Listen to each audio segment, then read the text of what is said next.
Hi, I am Manimegli Vicharangan. I am on cloud 9 and I am sure even you all are in the pink of health. On, in என்ன அழுத்தி சொல்கிறேன்னு பார்க்குறீங்களா? இன்றைக்கி preposition அதாவது முன்னிடைச்சொல் அந்த topic பார்க்க போகிறோம். இப்போ ப்ரிப்போசிஷன்ஸில் இன்றைக்கி நம்ம பார்க்க போகிறது இன், ஆன், ஆட். இதை தனித்தனியாக நிறைய வீடியோஸாக தான் கொடுக்கலான் இருக்கோம். ஏன்னா ப்ரிப்போசிஷன் வந்து சும்மா ஒரு 2 லெட்டர் இல்லைனா ஒரு 4-5 லெட்டர்ஸில் தான் வரும். உடனே நீங்கள் அது ஈஸின்னு நினச்சிக்காதீங்க. அதை தப்பாக யூஸ் பண்ணால் அந்த ஹோல் மீனிங்கே சேஞ்சஸ். அதனால் இந்த வீடியோவில் இன், ஆன், ஆட் மட்டும் நம்ம பார்க்க போகிறோம்.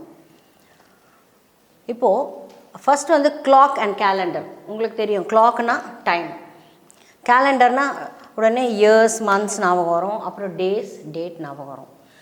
இப்போது டைமுக்கு நம்ம எக்ஸாக்டாக சொல்லணுன்னா ஆட் யூஸ் பண்ணுவோம். So for time we use at. இப்போ at 5 o'clock. I'll meet you at 5 o'clock in the evening அப்படி சொல்லுவோம் இல்லையா, அது மாதிரி. இப்போ அதே கேலண்டர்னு எடுத்துக்கோங்க. இப்போ இயர்ஸ் மந்த்ஸுக்கெலாம்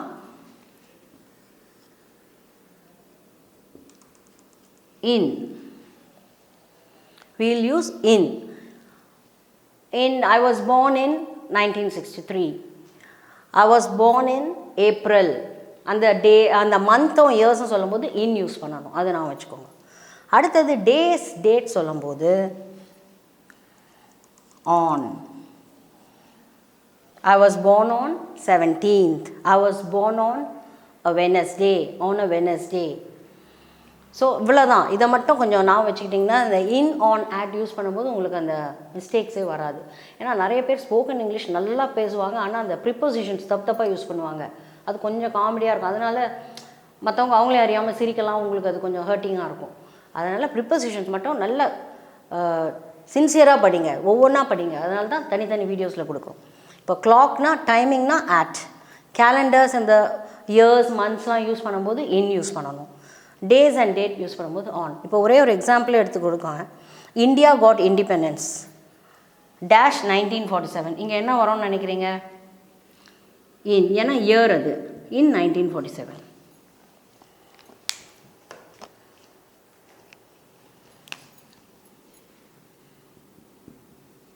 அடுத்து India got independence dash 15th August date, அப்போது ஆன்.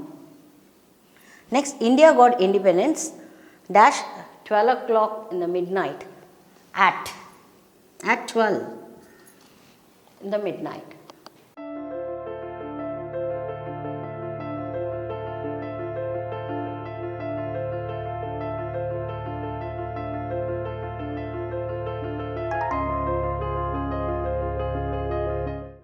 இப்போ நம்ம preposition of time in, on, at, இது ப்ரிப்போசிஷன் ஆஃப் டைம்னு ஆக்சுவலாக பேர்.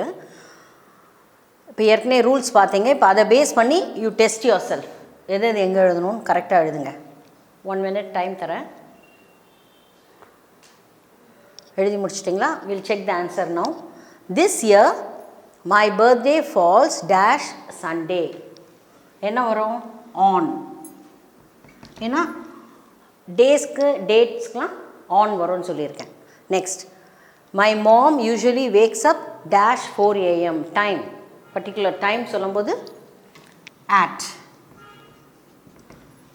Next, my dad started his business dash 2005. இயர்க்கு என்ன வரும்? in 2005. Next, her granny died dash 18th of this month. இது date, டேட்டுக்கு on. Day and date, days and டேட்டுக்கு ஆன் வரும். We are sure to receive rainfall dash November months. Year மந்த்ஸுக்கெலாம் என்ன வரும்? இன். ஐ ஆம் ஷுர் இது எல்லாம் உங்களுக்கு கரெக்டாக வந்திருக்கும்னு நினைக்கிறேன். ஏன்னா ரொம்ப ஈஸியான மெத்தடில் தான் சொல்லியிருக்கேன். ஸோ தரவாக ட்ரை பண்ணி படிங்க இதை.